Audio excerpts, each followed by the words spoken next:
शिव कली संवाद चैनल पर आप सभी का स्वागत है। जय माता दी सभी को। आज का विषय है होलिका दहन का शुभ मुहूर्त, होली कब मनाई जाएगी और होली के विशेष उपाय से संबंधित। इससे पहले कि हम अपने विषय पर आगे बढ़ें, आपसे निवेदन है कि मेरे चैनल को सब्सक्राइब करें, मुझे अदर इंटरनेट सोर्सेज पर भी फॉलो करें। जो बच्चे मुझसे पर्सनली बात करना चाहते हैं वो अध्यात्म से संबंधित भी हो सकती है या तो घर की परेशानियों से रिलेटेड भी बातें हो सकती हैं, तो वो बच्चे QR कोड से स्कैन करके 251 रुपये पे करके स्क्रीनशॉट मुझे मेरे व्हाट्सएप नंबर 8800707049 पर दें। उन बच्चों से दोपहर में 2 से 4 के बीच में बात कर ली जाएगी। आइए चर्चा करें कि होली कब मनाई जाए। तो सबसे पहले बच्चों, भद्रा काल की वजह से इस बार होली के 2 मुहूर्त बताए जा रहे हैं। 2 दिन होली मनाने का विधान इस बार कुछ लोगों ने बना दिया है, जबकि ये गलत है।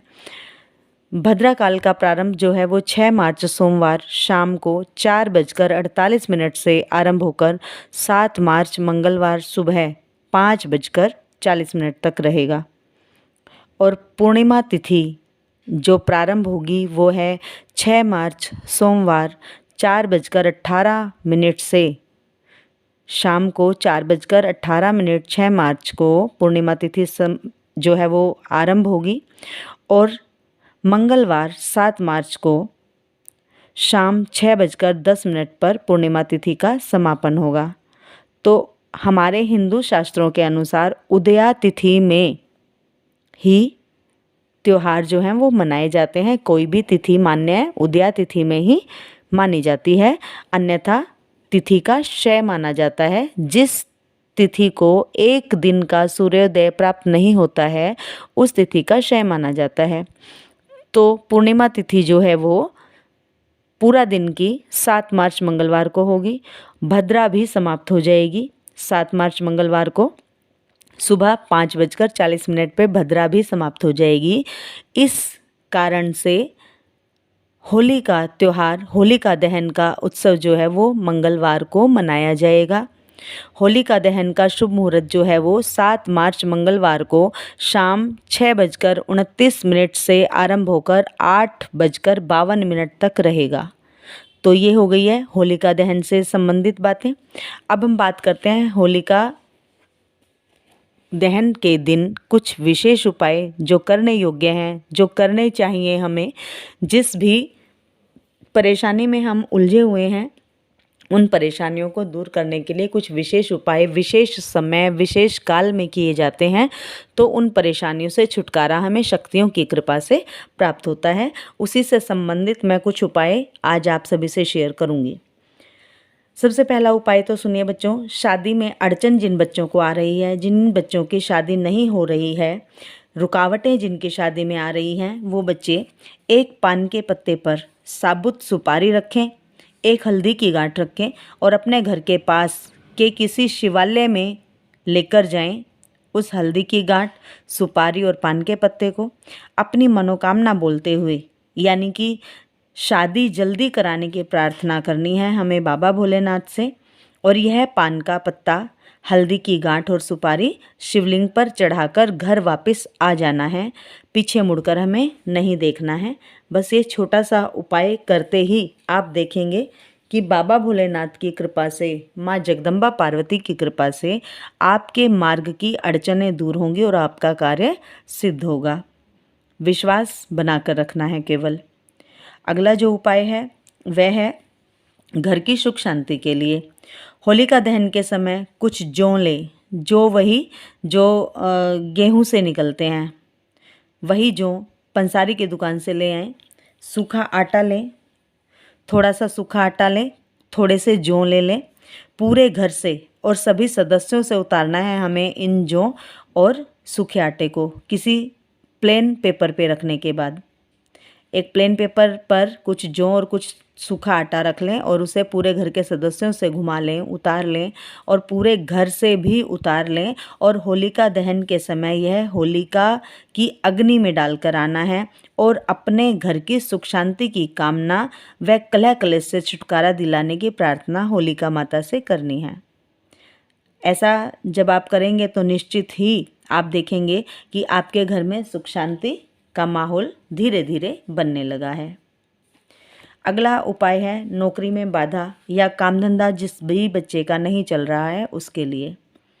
जिन भी बच्चों की नौकरी में बाधा है, जिनका काम धंधा नहीं चल रहा है, दुकान में काम की मंदी चल रही है, तो ऐसे बच्चे एक नारियल लें, अपने ऊपर से उतार लें। उल्टा उतारना है नारियल, ये ध्यान रखें। एक नारियल लेकर उल्टा उतार लें अपने ऊपर से।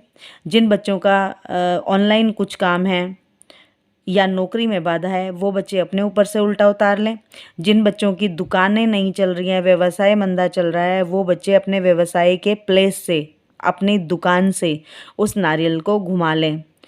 यदि दुकान में काम मंदा है तो भी दुकान से ही उल्टा उतारना है नारियल। दुकान में या फैक्ट्री में, अपने व्यवसाय स्थल में अंदर जाकर चारों कोनों से नारियल उतारना है। चारों कोनों से स्पर्श करते हुए उस नारियल को उतारना है और जलती हुई होलिका में उसे जला देना है। और यह भावना रखनी है कि जो भी दुख संकट परेशानी थी, जो भी अड़चनें थी हमारे काम धंधे में, वे सभी अड़चनें, दुख संकट परेशानियां होलिका माँ अपनी इस जलती अग्नि में उन सभी को स्वाहा करेंगी और हमारे सुख समृद्धि शांति के रास्ते खोल देंगी।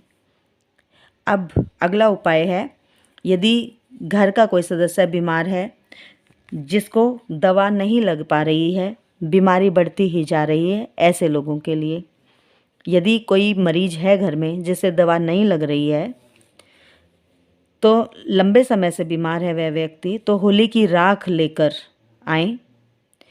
होली की राख अगले दिन लेकर आएं। पूर्णिमा से अगले दिन, होलिका दहन के बाद अगले दिन सुबह सुबह जाएं, होली की राख लेकर आएं। उसे काले कपड़े में बांधकर, थोड़ी सी राख लें, काले कपड़े में बांध लें, उस बीमार व्यक्ति के सिरहाने के नीचे रख दें। आप देखेंगे कि धीरे धीरे उस व्यक्ति को आराम होने लगा है, उसकी सेहत में सुधार होने लगा है और मरीज ठीक होने लगा है। अगला जो उपाय है वह है किसी भी कार्य की सफलता के लिए। यदि आपको लग रहा है कि आपका कोई भी कार्य नहीं बन रहा है, किसी भी कार्य में सफलता नहीं प्राप्त हो पा रही है आपको, तो एक नारियल लें, 2 पान के पत्ते लें, 2 सुपारी लें। होलिका दहन के समय होली के समक्ष जाकर इन सभी सामान को, नारियल, 2 पान के पत्ते और 2 सुपारी, इन सभी को हाथ में लेकर अपने माथे से स्पर्श कराते हुए, अपनी मनोकामना बोलते हुए होली में डाल दें। याद रहे, एक कार्य के लिए ही यह मनोकामना कार्य करेगी। एक ही मनोकामना बोलनी है। ऐसा नहीं कि पूरी लिस्ट बना दें आप मनोकामना की उस समय बोलने में।